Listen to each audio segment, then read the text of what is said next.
오늘 아침에도 하나님 은혜의 보좌 앞에 나오신 여러분 환영합니다. 이제 함께 기도하겠습니다.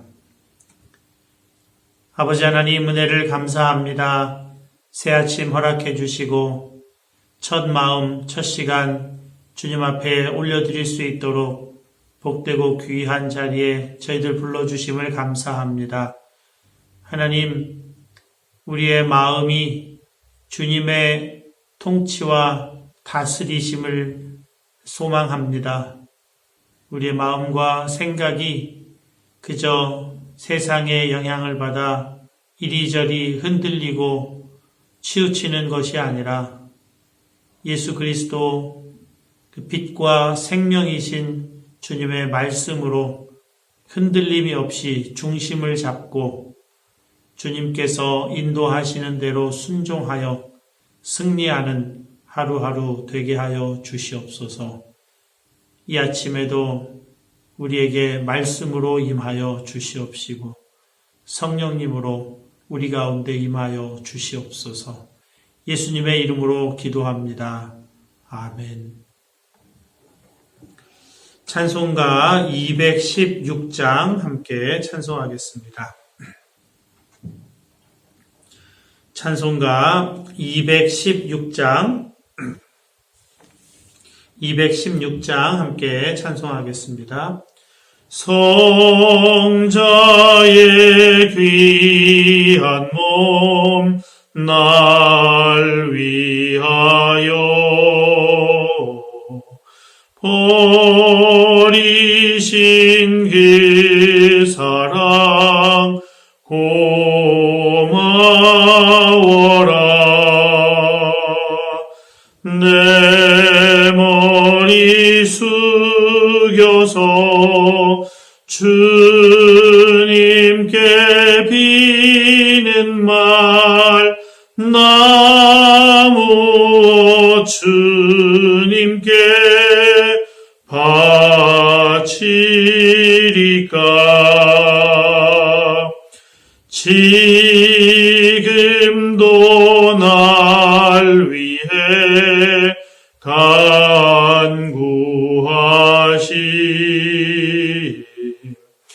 이 옅은 믿음이 아옵나니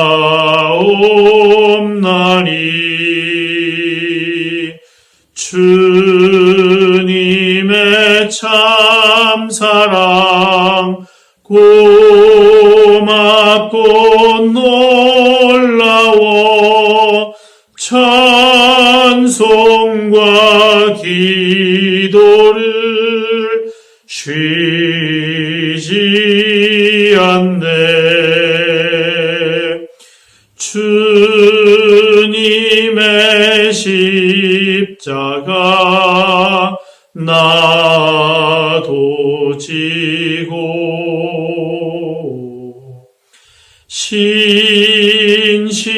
신실한 믿음과 마음으로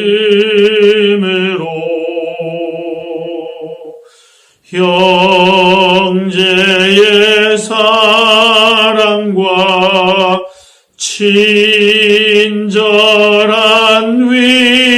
위로를 네게나 베풀게 하옵소서. 만 가지 은혜를 받았으니 내 평생 슬프나 즐거우나 이 몸을 온전히 주님께 바쳐서 주님만 위하여 늘 살겠네.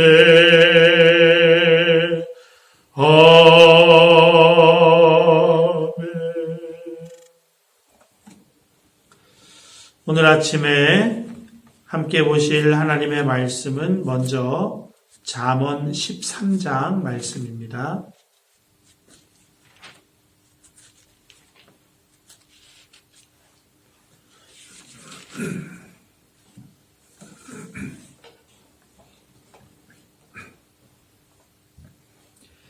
잠언 13장 말씀을 제가 봉독하겠습니다.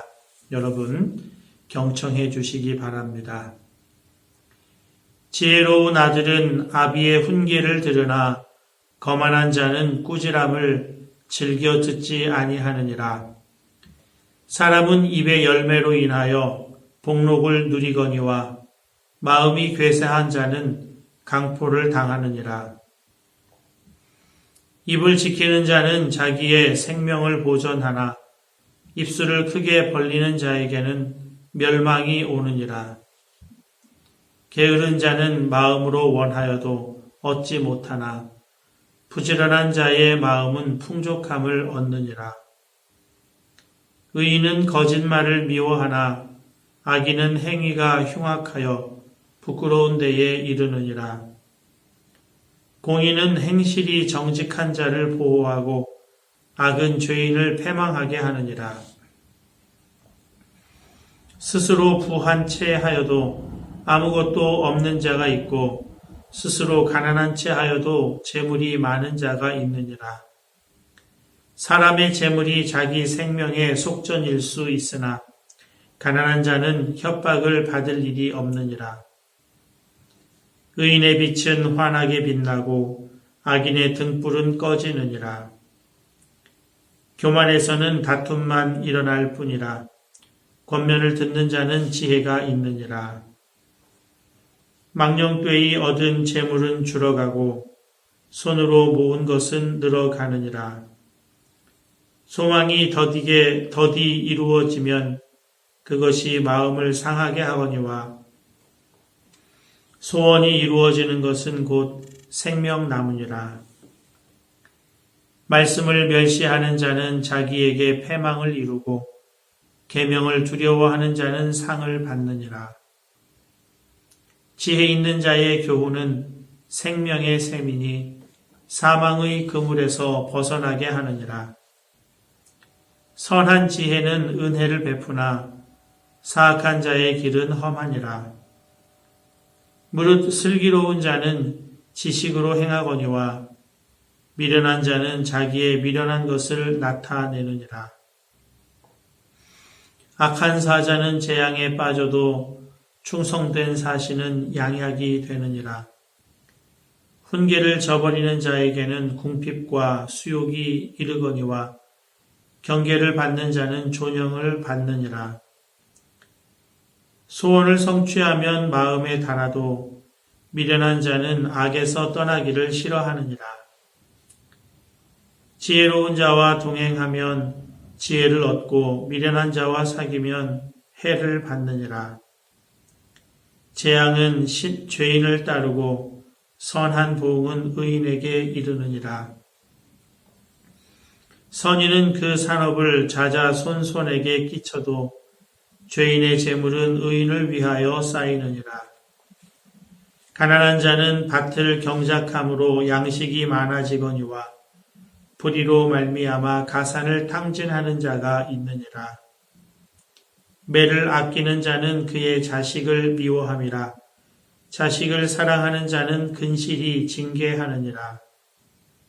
의인은 포식하여도 악인의 배는 줄이느니라. 아멘. 이어서 시편 13편 말씀 함께 보시겠습니다. 시편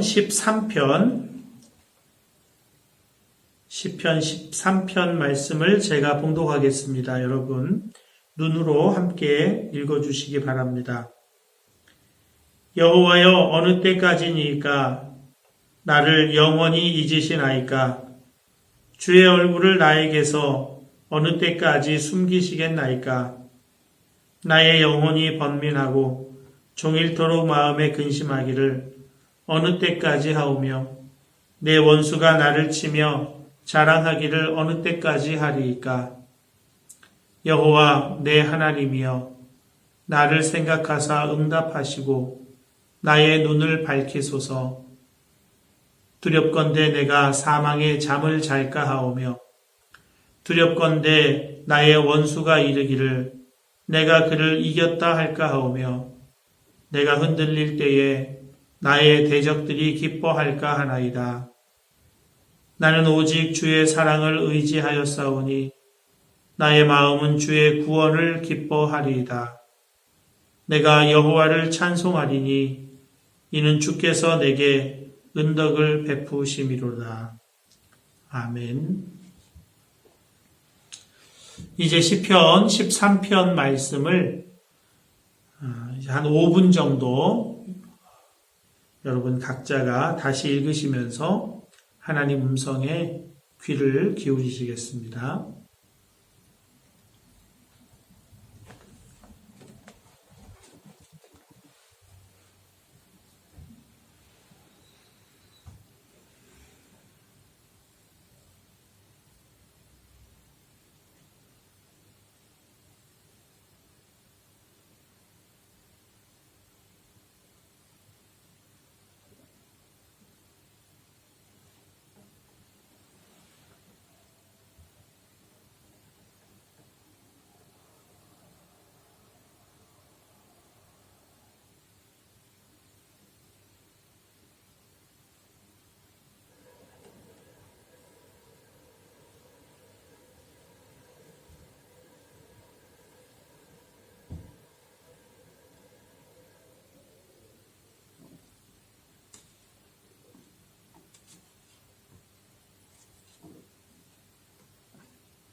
이제 잠시 말씀 나누고 함께 기도하겠습니다. 우리가 계속 시편을 묵상해 오고 있는데요. 1편과 8편을 제외하면 13편까지의 모든 시들이 다 고통과 괴로움과 큰 환난과 어려움 속에서 하나님을 찾는 그런 내용들로 다 이루어져 있습니다.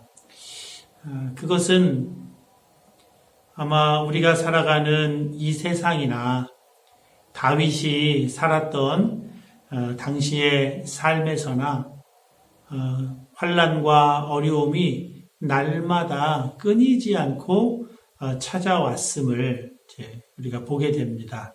그래서 성경은 악한 세상이라고 말씀하고 있습니다. 세상이 더 좋아지고 세상이 더 나아지고 거기에는 기대할 만한 것이 없다는 것입니다.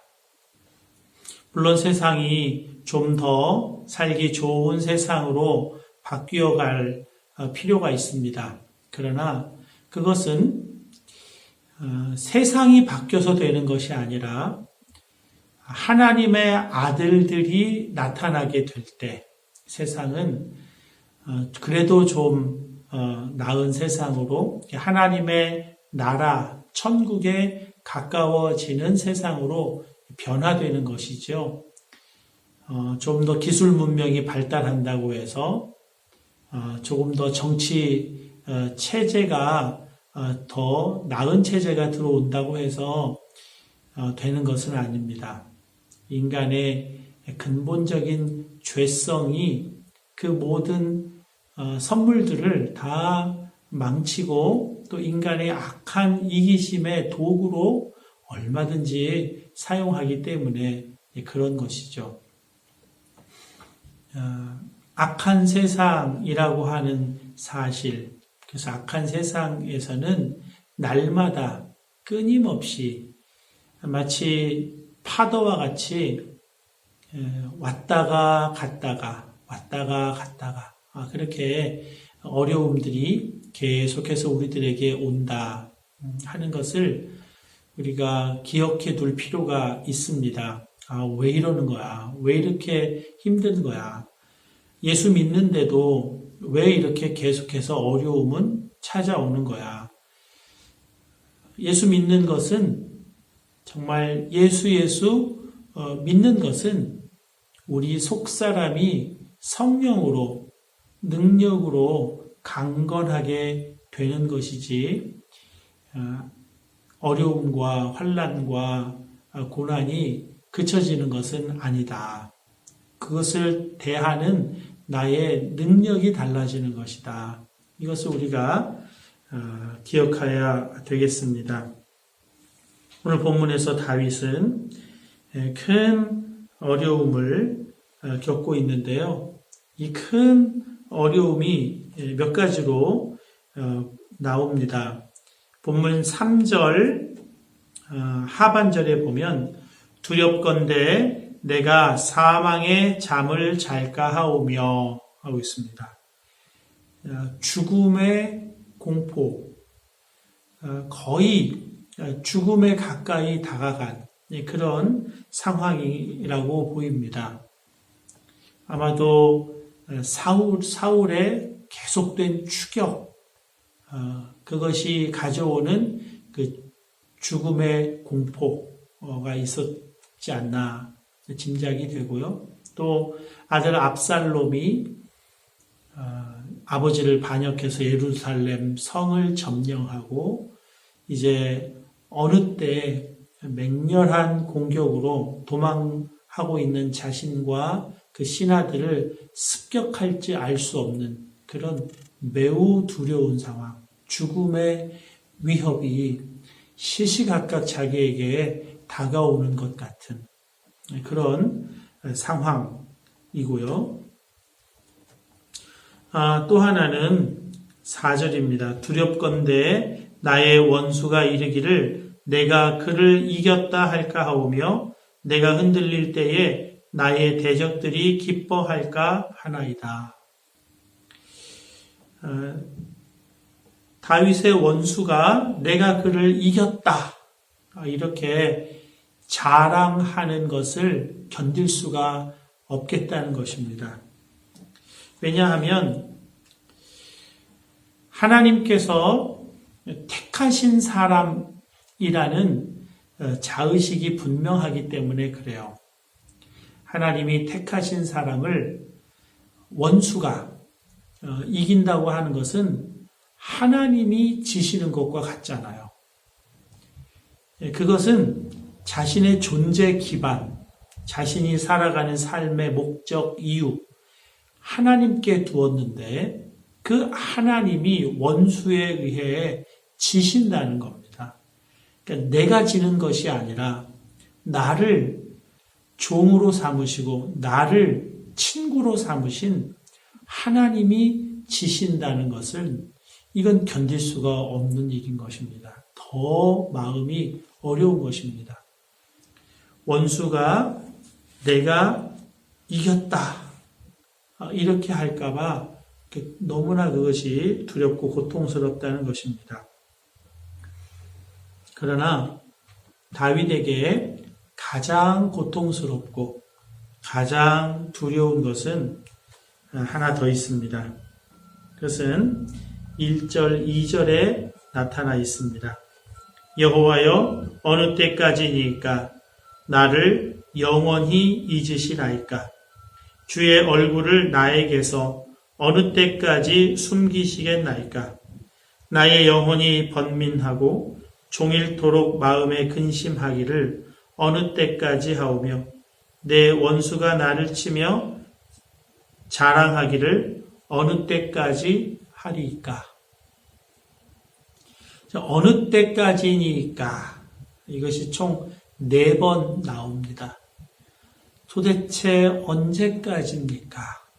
그런데 이 언제까지입니까? 라고 하는 것은 죽음의 위협, 또 원수의 위협, 그것보다 훨씬 다윗을 고통스럽고 힘들게 하는 것은 주의 얼굴을 나에게서 어느 때까지 숨기시겠나이까 하는 것입니다.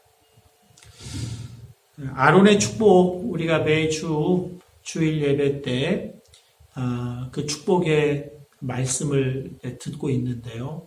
아론의 축복이 무엇입니까? 여호와는 내게 복을 주시고 너를 지키시기를 원하며 여호와는 그의 얼굴을 내게 비추사 은혜 베푸시기를 원하며 여호와는 그 얼굴을 내게로 향하여 드사 평강 주시기를 원하노라. 여호와의 얼굴을 비추신다고 하는 것은 은혜가 임한다는 것이고 평강이 임한다는 것입니다. 그런데 지금 다윗은 여호와께서 그 얼굴을 숨기고 계시는 거예요. 그러니까 등을 돌리고 계시는 것과 같이 느껴진다는 것입니다. 예수님께서도 가장 고통스러워하시고 힘들어하셨던 것이 바로 그것 아닙니까? 나의 하나님, 나의 하나님, 어찌하여 나를 버리시나이까? 하늘이, 해가 가리워졌죠. 하나님이 등을 돌리신 것과 같죠.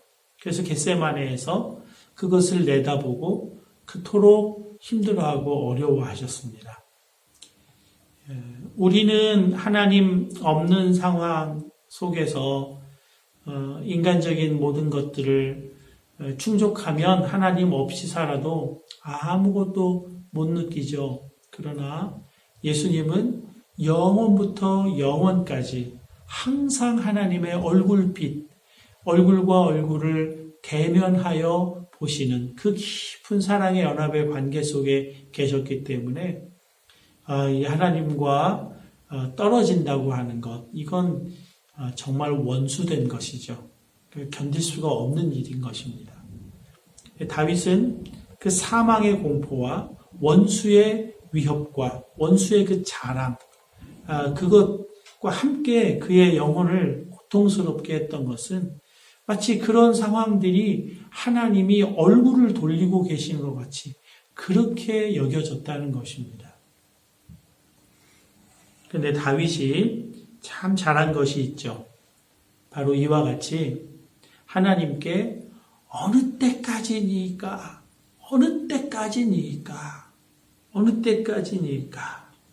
그렇게 부르짖는다는 것입니다. 3절을 보면 여호와 내 하나님이여 나를 생각하사 응답하시고 이렇게 나오는데요. 이게 영어로 보면 answer me 이렇게 나옵니다. 대답하소서, 이렇게 응답하소서, 답변하소서 이렇게 나옵니다. 그냥 하나님께 부르짖는 것입니다.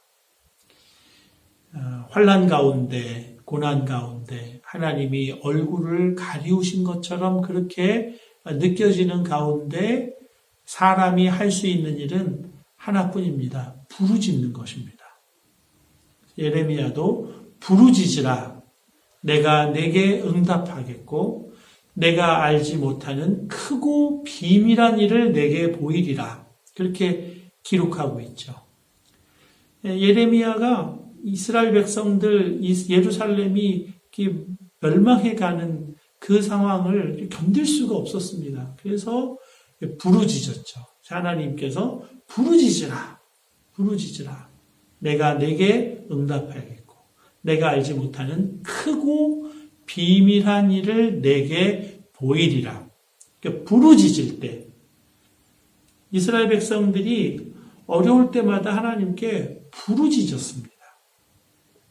부르짖을 때 하나님께서 그 소리를 들으시고 응답하는 것입니다. 어느 때까지니까? 여러분, 어느 때까지죠? 다윗은 사울을 피해서 광야 생활 13년을 했습니다. 요셉은 종살이, 감옥살이 17년을 했습니다.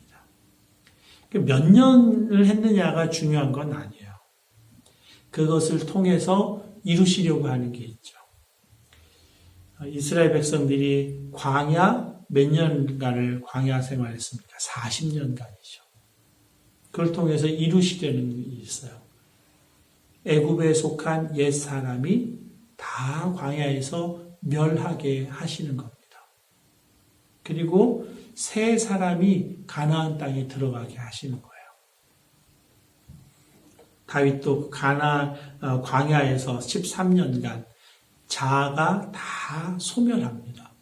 요셉도 종살이, 감옥살이 하면서 그 높아져 있는 자아, 형들보다 높이 되리라, 부모님보다도 높이 되리라 했던 이 속의 그 자아가 다 소멸되는 겁니다.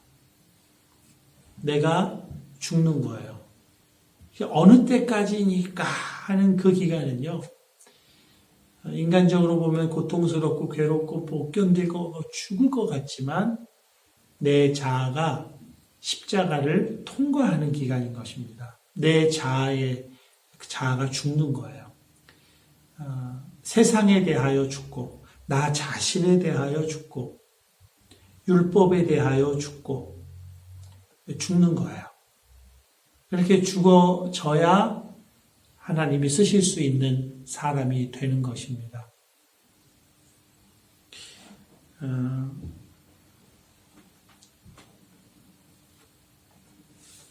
그렇게 다윗이 하나님께 부르짖어 기도했을 때 하나님께서 그에게 해주신 것이 있습니다. 기도가 놀랍게 바뀌게 되는데요. 어느 때까지니까 이렇게 해서 자신의 회복을 갈망하면서 부르짖었던 다윗이 3절에서 여호와 내 하나님이여 나를 생각하사 응답하시고 나의 눈을 밝히소서 이렇게 합니다. 나의 눈을 밝히소서. 기도가 달라지는 거예요. 이게 아주 중요한 지점입니다. 나의 눈을 밝히소서. 그러니까 눈을 밝힌다라고 하는 것은 건강하게 해주소서라고 하는 의미도 있지만 더 깊은 영적인 의미는 믿음의 눈을 뜨게 해달라는 것입니다. 내가 사망의 위협과 원수의 위협 속에서 마음이 혼미해져서 가리워져 있던 것을 볼 수 있게 해달라는 거예요. 하나님이 등을 돌리고 있는 것처럼 그렇게 여겨졌지만 사실은 하나님이 등을 돌리고 계시는 것이 아니라고 하는 것에 눈을 뜨게 해달라 하는 것입니다. 하나님께 그렇게 부르짖어 기도합니다. 그때 놀라운 응답과 찬양이 다윗의 속에서 터져 나오는 것을 보게 됩니다. 5절과 6절이죠. 나는 오직 주의 사랑을 의지하여 싸우니 나의 마음은 주의 구원을 기뻐하리이다. 내가 여호와를 찬송하리니 이는 주께서 내게 은덕을 베푸심이로다. 하나님에 대하여 눈을 뜨게 된 것입니다. 하나님이 나를 어떻게 사랑하셨는가? 그것이 기억나는 거예요. 형들은 다 사무엘 앞에 가서 왕으로 세움받을 사람인지 다 불려갔는데 다윗 혼자 목동으로 들에서 양을 치고 있었습니다. 그만큼 아무도 주목하거나 관심을 갖는 그런 사람이 아니었다는 거죠. 하나님께서 아무것도 아닌 것 같은 목동, 그를 천하디 천하고 비천한 그를 선택하셔서 그에게 기름을 부으셨다는 거죠. 그걸 기억하게 되는 거예요. 하나님이 자신을 어떻게 사랑하셨는가. 양을 칠 때 늑대가 오고 곰이 오고 사자가 올 때 하나님께서 그의 마음을 용기 있게 하셔서 물 맷돌로 그 짐승, 악한 짐승들을 무찌르고 승리하게 하신 분이 하나님이시라는 거예요. 골리앗, 이스라엘 백성들이 덜덜 떨면서 아무것도 못하게 만들었던 그 골리앗 앞에서도 조금도 주눅들지 않고 조금도 위축되지 않고 물 맷돌로 그의 이마에 명중시켜서 그를 이기게 하신 분이 하나님이시라는 거예요.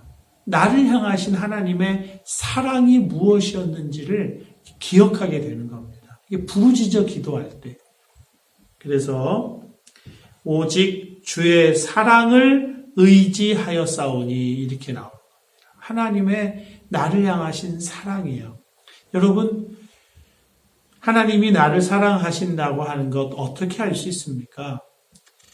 상황이나 환경이나 되는 일을 통해서 우리가 알려고 하면 끊임없이 시험에 들 수밖에 없습니다.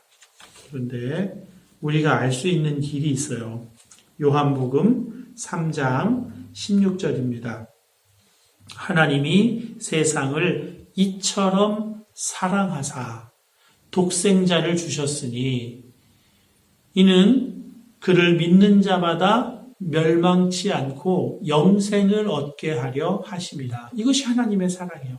아들을 이 땅에 보내신, 멸망시키지 않기 위해서, 그를 믿는 자마다 멸망시키지 않기 위해서 아들을 나에게 보내신 분이 하나님이셔요. 하나님의 사랑이에요. 로마서 5장 8절이죠. 우리가 아직 죄인 되었을 때에 그리스도께서 십자가에서 죽으심으로 하나님께서 우리에 대한 자기의 사랑을 확증하셨느니라. 그리스도께서 십자가에 못 박히신 것은 회개했기 때문이 아니에요.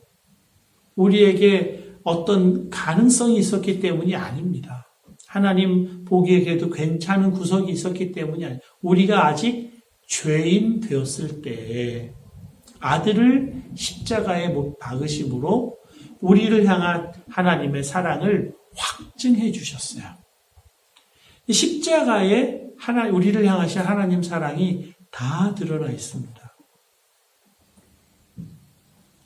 어렵고 위협이 있고 하나님마저 나의 등을 돌리신 것 같은 그런 상황에서도 부르짖어 기도하여 믿음의 눈을 뜨면 나를 사랑하신 그 하나님의 사랑이 십자가에서 나타나 있음을 알게 돼요.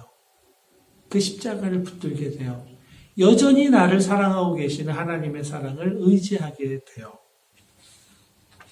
그래서 나의 마음은 주의 구원을 기뻐하리이다. 나를 선택하시고 나를 하나님 것 삼으시고 나를 십자가의 은혜로 구원하신 그 구원을 기뻐한다. 상황은 그대로요. 환경은 그대로, 원수는 그대로 있어요. 그런데 먼저 마음이 기쁨으로 가득하게 된다는 것입니다. 내가 여호와를 찬송하리니 이는 주께서 내게 은덕을 베푸심이로다. 은덕, 은혜와 덕을 베풀어 주시는 거예요. 이 은혜는 철저한 하나님의 주권, 하나님의 선택이죠. 나와는 상관이 없어요. 내가 어떻게 잘하고 못하고와 상관이 없어요. 하나님의 주권적인 선택이에요. 그렇기 때문에 내가 보기에 환경과 상황과 내 처지가 좀 문제가 많고 정말 죽을 것 같고 정말 원수가 이겼다고 자랑할 것 같고 하나님은 나한테 관심도 하나도 없으신 것 같고 그렇게 느껴지더라도 부르짖어 기도할 때 그때 눈을 뜨게 하시고 하나님의 사랑을 알게 하시고 하나님의 은혜와 덕을 알게 하셔서 내 마음을 바꾸시고 구원의 확신을 갖게 하시고 그 믿음으로 하루하루 승리하며 살게 하신다 하는 것입니다. 그래서 우리가 정말 힘써야 할 것은 기도예요. 지금 코로나19 이 상황에서도 우리가 해야 될 건 기도입니다. 정말 기도해야 돼요. 아무것도 염려하지 말고 다만 모든 일에 기도와 간구로 너희 구할 것을 감사함으로 하나님께 아뢰라. 그리하면 모든 지각에 뛰어난 하나님의 평강이 그리스도 예수 안에서 너희 마음과 생각을 지키시리라. 모든 지각에 뛰어난 지금 이 상황은 다 너무 어렵고 정말 이대로 다 끝날 것 같고 정말 한도 끝도 없이 갈 것 같고 이제는 정말 어렵게 됐구나. 이렇게 느껴지는 것을 초월하시는 하나님의 평강이 우리의 마음을 불안해서 염려해서 좌절해서 낙심해서 포기하고자 하고 죽을 것 같고 거기에서 지켜주신다. 평강으로 지켜주신다. 기쁨으로 지켜주신다. 기도의 능력입니다. 이때 부르짖어 기도하고 간절히 기도하고 입을 벌려 기도하고 그리하여 놀랍고 크고 비밀한 일을 보여주시고 눈을 뜨게 하시고 그리하여 힘을 얻어 승리해 나가시는 저와 여러분 다 되실 수 있기를 바랍니다. 이제 함께 기도하겠습니다. 함께 기도할 때 대한민국과 이태리를 위한 전체 중보, 전체 선포, 전체 축복으로 함께 기도하겠습니다. 하나님 아버지, 내가 예수 그리스도의 이름으로 대한민국과 이태리를 하나님 아버지의 은혜와 능력의 손에 중보하여 올려드립니다. 하나님 받으시고 인치시고 대한민국과 이태리를 구원하시고 대한민국과 이태리 국민 가운데서 이름이 거룩히 여김을 받으시옵소서. 대한민국과 이태리에 임하셔서 통치하심으로 그 땅에서 어두움의 영을 묶어버리시고 대한민국과 이태리 국민들의 구원을 풀어 영혼을 풀어 자유케 하시며 저들이 자유로운 영혼이 되어 예수 믿고 구원 얻으며 하나님의 사랑과 은혜와 복주심을 누리게 하시고 하나님을 찬미하는 친백성을 삼아 주옵소서. 저들을 향하신 구원의 뜻을 이루어 주시옵소서. 할렐루야. 아멘. 이제 내가 만왕의 왕이신 예수 그리스도의 이름으로 명하노니 대한민국과 이태리에 있는 어두움의 영은 묶일지어다. 내가 예수 그리스도의 보혈을 대한민국과 이태리 국민의 영혼에 뿌리노라.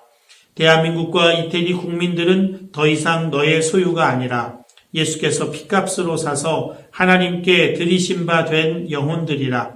예수의 이름으로 명하노라. 그들을 내어놓으라. 그들을 풀어놓으라. 그들을 자유케 하라. 할렐루야. 아멘.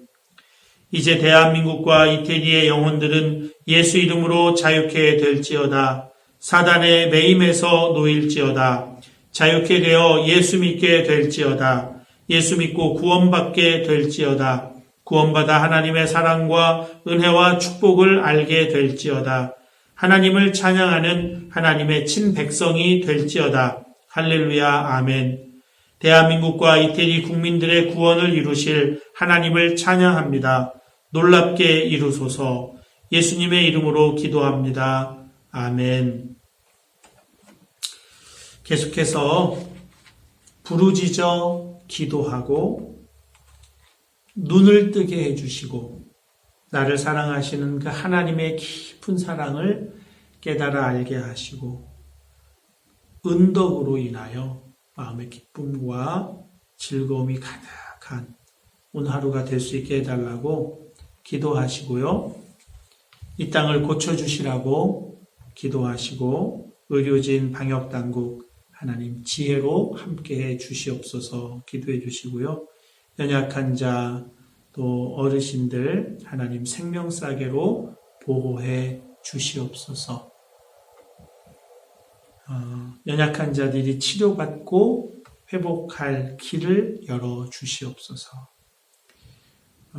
현장 예배 재개될 수 있도록 철저한 대비와 준비가 이루어질 수 있도록 하나님 공급하여 주시옵소서. 여러분 각자의 기도 제목으로 기도하시다가 자유롭게 일어나겠습니다.